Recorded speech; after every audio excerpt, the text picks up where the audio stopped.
আপনি কি জানেন একটা সময় স্যামসাং ছিল অ্যাপলের সবচেয়ে বড় সাপ্লায়ার? যেই চিপ, স্ক্রিন আর ক্যামেরা অ্যাপল তার আইফোনে ব্যবহার করত সেগুলোর অর্ধেকই বানাতো স্যামসাং নিজে। ভাবতে পারেন, প্রতিদ্বন্দ্বী কোম্পানি আবার তাদের সবচেয়ে বড় সহযোগী। সেই সম্পর্ক পরিণত হয়েছে তীব্র প্রতিযোগিতায়। স্যামসাং আর অ্যাপল দুজনেই এখন স্মার্টফোন দুনিয়ার রাজা হওয়ার দৌড়ে একে অপরের বিরুদ্ধে লড়ছে। একদিকে স্যামসাং, যার শক্তি হচ্ছে প্রযুক্তি আর উদ্ভাবনে, অন্যদিকে অ্যাপল, যার দাপট ব্র্যান্ড ভ্যালু আর ইকোসিস্টেমে। তাহলে প্রশ্ন হচ্ছে 2025 সালে আসলে কে এগিয়ে? চলুন দেখি বাস্তব চিত্রটা।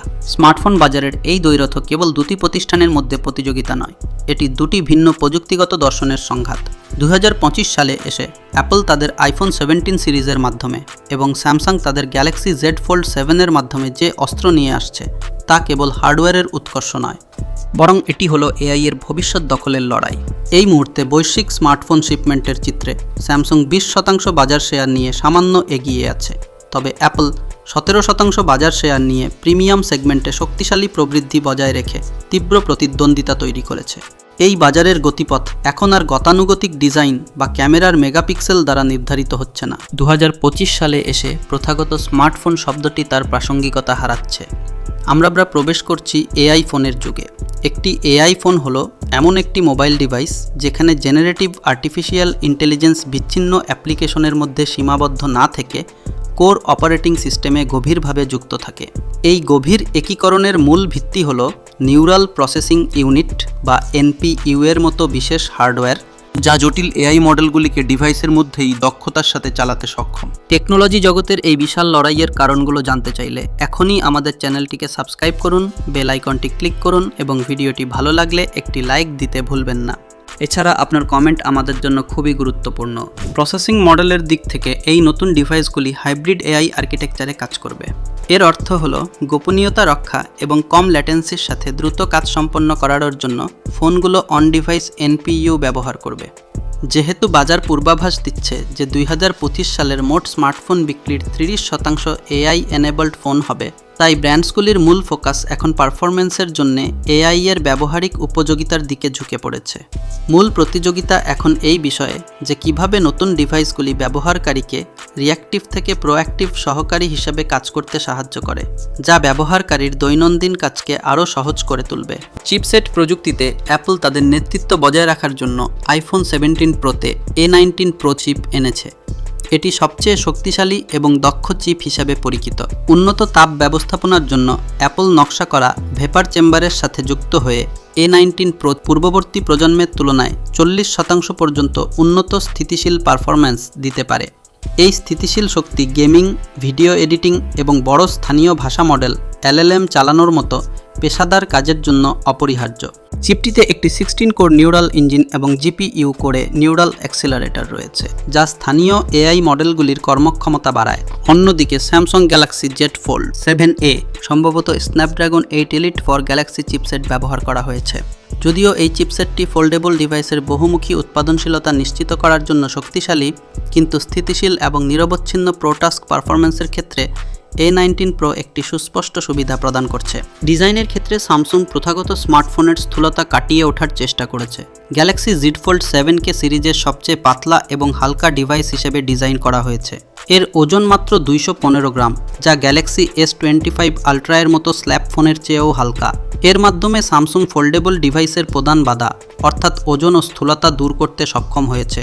এই ফোনটি এখন আর কেবল শুধু নিয়মিত ফোল্ডেবল ক্রেতাদের জন্য নয়, এটি প্রিমিয়াম স্ল্যাব ডিভাইসের বিকল্প হিসাবে ব্যবহারকারীদের একটি পোর্টেবল ডুয়াল স্ক্রিন হিসাবে নিজেদের প্রতিষ্ঠিত করতে যাচ্ছে।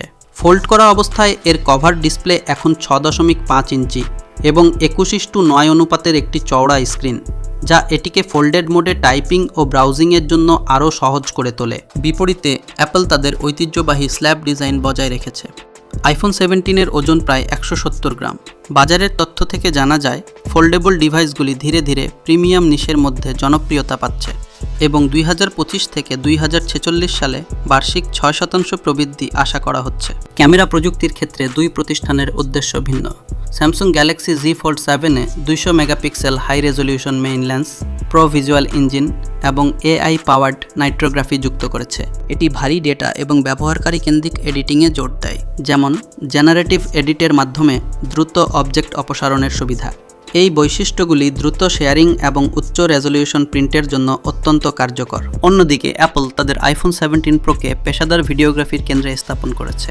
আইফোন 17 প্রো বা প্রো ম্যাক্স হল প্রথম স্মার্টফোন যা প্রোরেস RAW, লক 2 এবং প্রথম জেনলক প্রযুক্তি সমর্থন করে। জেনলক একটি অত্যাবশ্যকীয় বৈশিষ্ট্য যা একাধিক ক্যামেরার ইনপুটকে নির্ভুলভাবে সিঙ্ক্রোনাইজ করতে সাহায্য করে, যা পেশাদার ফিল্মমেকিং ওয়ার্কফ্লোর জন্য অত্যন্ত গুরুত্বপূর্ণ। জেনলক যুক্ত করার সিদ্ধান্ত স্পষ্টভাবে দেখায় যে অ্যাপল তাদের ক্রিয়েটর ইকোসিস্টেমে নেতৃত্ব বজায় রাখতে চায়। তারা ফোনটিকে কেবল একটি স্বয়ংসম্পূর্ণ ক্যামেরা হিসেবে নয়, বরং তাদের সম্পূর্ণ ভিডিও প্রোডাকশন স্যুটের একটি গুরুত্বপূর্ণ অঙ্গ হিসেবে দেখছে, যা চূড়ান্ত পেশাদার ব্যবহারকারীদের আকৃষ্ট করবে। স্যামসাং তাদের গ্যালাক্সি AI কৌশলকে ফোল্ডেবল স্ক্রিনের জন্য সম্পূর্ণরূপে অপটিমাইজ করেছে। One UI 8-এর অধীনে গ্যালাক্সি Z Fold 7-এর বৃহৎ ডিসপ্লেতে AI-কে এমনভাবে ইন্টিগ্রেট করা হয়েছে যেন এটি একটি মাল্টিমডাল এজেন্ট হিসেবে কাজ করে। উদাহরণস্বরূপ, জেমিনাই লাইভ ব্যবহারকারীদের তাদের স্ক্রিনে বা ক্যামেরায় যা দেখছেন তা AI-কে দেখাতে এবং সাথে সাথেই প্রশ্ন জিজ্ঞাসা করতে সক্ষম করে। এর ফলে ব্যবহারকারীকে অ্যাপের মধ্যে সুইচ করতে হয় না। উৎপাদনশীলতা বাড়ানোর জন্য AI জেনারেটেড কন্টেন্ট যেমন ছবি বা টেক্সট মাল্টি উইন্ডোয়ের মধ্যে ড্র্যাগ অ্যান্ড ড্রপ করার সুবিধা দেওয়া হয়েছে। স্যামসাং স্পষ্টতই মাল্টিটাস্কিং এবং উৎপাদনশীলতার ক্ষেত্রে একটি পরিবর্তনের হাতিয়ার হিসাবে তাদের AI-কে প্রতিষ্ঠা করতে চাইছে। অ্যাপল তাদের AI-কে ইকোসিস্টেমের শক্তিতে ভিত্তি করে তৈরি করেছে। A19 প্রো চিপ নিশ্চিত করে যে সবচেয়ে সংবেদনশীল AI প্রসেসিংগুলি অন ডিভাইসে ঘটে, যা ব্যবহারকারীর ডেটার গোপনীয়তা রক্ষা করে। অ্যাপলের ভার্টিক্যাল ইন্টিগ্রেশন অর্থাৎ হার্ডওয়্যার এবং সফটওয়্যারের ওপর সম্পূর্ণ নিয়ন্ত্রণ থাকে, যা নিরাপত্তা মডেলকে অনেক সরল ও ত্রুটিমুক্ত রাখে।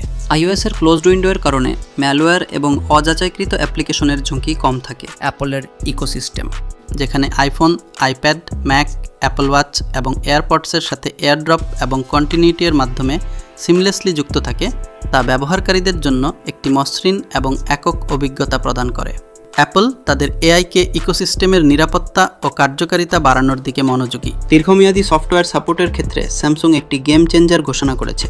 তারা এখন তাদের নতুন ফ্ল্যাগশিপ ডিভাইসগুলির যেমন Fold 7, S24, S25 সিরিজের জন্য 7 বছরের মেজর OS এবং সিকিউরিটি আপডেটের প্রতিশ্রুতি দিচ্ছে। এই পদক্ষেপ বাজারে একটি গুরুত্বপূর্ণ মনস্তাত্ত্বিক পরিবর্তন এনেছে, কারণ ঐতিহ্যগতভাবে আইফোন তার দীর্ঘ সফটওয়্যার সাপোর্টের কারণে উচ্চ রিসেল ভ্যালু ধরে রাখত। স্যামসাংয়ের এই 7 বছরের প্রতিশ্রুতি অ্যাপলের একটি মূল সুবিধা সরাসরি চ্যালেঞ্জ করছে। যদিও ব্যবহৃত ডিভাইসের বাজারে আইফোন এখনও উচ্চ মূল্য ধরে রাখে, যা অ্যাপলের শক্তিশালী ব্র্যান্ড লয়্যাল্টি এবং ধারাবাহিক আপডেটের ফল। স্যামসাংয়ের নতুন নীতি দীর্ঘমেয়াদী বিনিয়োগের ক্ষেত্রে গ্যালাক্সি ফ্ল্যাগশিপগুলিকে আরও আকর্ষণীয় করে তুলবে। এই দীর্ঘ সফটওয়্যার সাপোর্ট নিশ্চিত করে যে ডিভাইসটির কার্যকরী আয়ু বৃদ্ধি পাবে, ফলে 5 বছর পরেও একটি গ্যালাক্সি ফোল্ড 7 আরও মূল্যবান থাকবে, যা অ্যাপলের ঐতিহাসিক সুবিধা কিছুটা হলেও সীমিত করবে। এই দুই টেক জায়ান্টের লড়াই শুধু প্রযুক্তির মধ্যে সীমাবদ্ধ নয়, এটি তাদের বিজ্ঞাপন যুদ্ধেও দৃশ্যমান। স্যামসাং নিয়মিতভাবে তাদের বিজ্ঞাপনের মাধ্যমে অ্যাপলকে ট্রোল করেছে। এই ট্রোলিংয়ের ইতিহাস শুরু হয়েছিল 2011 সালে, যখন আইফোন কেনার জন্য অ্যাপল স্টোরের সামনে দীর্ঘ লাইনে দাঁড়ানো ক্রেতাদের নিয়ে স্যামসাং মজা করেছিল। পরবর্তীতে তারা দুর্বল ব্যাটারি লাইফের কারণে আইফোন ব্যবহারকারীদের ওয়াল হগার্স বলে আখ্যায়িত করেছিল। আইফোন 7 থেকে হেডফোন জ্যাক বাদ দেওয়া এবং আইফোন এক্সের বিতর্কিত নচ ডিজাইন নিয়েও স্যামসাং হাস্যরস করেছে।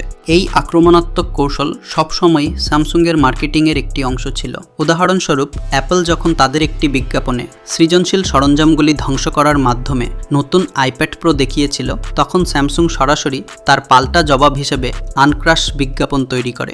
এই ধারাবাহিক বিজ্ঞাপন যুদ্ধ প্রমাণ করে যে উভয় সংস্থাই তাদের প্রতিদ্বন্দ্বীর দুর্বলতাগুলিকে খুব কার্যকরভাবে নিজেদের সুবিধা হিসেবে ব্যবহার করে থাকে। বাংলাদেশের বাজারে স্যামসাংয়ের কৌশলগত অবস্থান অ্যাপলের তুলনায় অনেক বেশি শক্তিশালী এবং বহুমুখী। স্যামসাং গ্যালাক্সি A সিরিজ দিয়ে মধ্যম আয়ের গ্রাহকদের চাহিদা পূরণ করে এবং S ও ফোল্ড সিরিজের মাধ্যমে প্রিমিয়াম সেগমেন্টে নেতৃত্ব দেয়। এই কারণে সাধারণ গ্রাহকের মধ্যে স্যামসাংয়ের পণ্যের গুণগত মান এবং সহজলভ্যতা নিয়ে আস্থা তৈরি হয়েছে। বিপরীতে অ্যাপল শুধুমাত্র উচ্চ প্রিমিয়াম সেগমেন্টকে লক্ষ্য করে। যদিও আইফোন একটি চূড়ান্ত স্ট্যাটাস সিম্বল হিসাবে বিবেচিত হয়, কিন্তু বাজারের বৃহত্তর অংশে তাদের প্রবেশাধিকার সীমিত। বাংলাদেশের বাজারে প্রিমিয়াম ফোনের ক্ষেত্রে সবচেয়ে বড় চ্যালেঞ্জ হলো মূল্য নির্ধারণ এবং প্রাপ্যতা। আইফোনের অফিসিয়াল উপস্থিতি সীমিত হওয়ায় গ্রাহকরা প্রায়শই উচ্চ মূল্যের কারণে অনানুষ্ঠানিক মোবাইল ফোন বা গ্রে মার্কেটের দিকে ঝুঁকতে বাধ্য হন। 2025 সালের প্রতিযোগিতাটি প্রযুক্তির ভিন্ন ভিন্ন ক্ষেত্রে নেতৃত্বের লড়াই হিসাবে দেখা যায়। কোনো একক বিজয়ী নেই, বরং উভয় ব্র্যান্ডই নির্দিষ্ট গ্রাহক গোষ্ঠীকে লক্ষ্য করছে। 2025 সালে স্যামসাং এবং অ্যাপল উভয়ই নিজ নিজ ক্ষেত্রে নিজেদের শ্রেষ্ঠত্ব প্রদর্শন করেছে।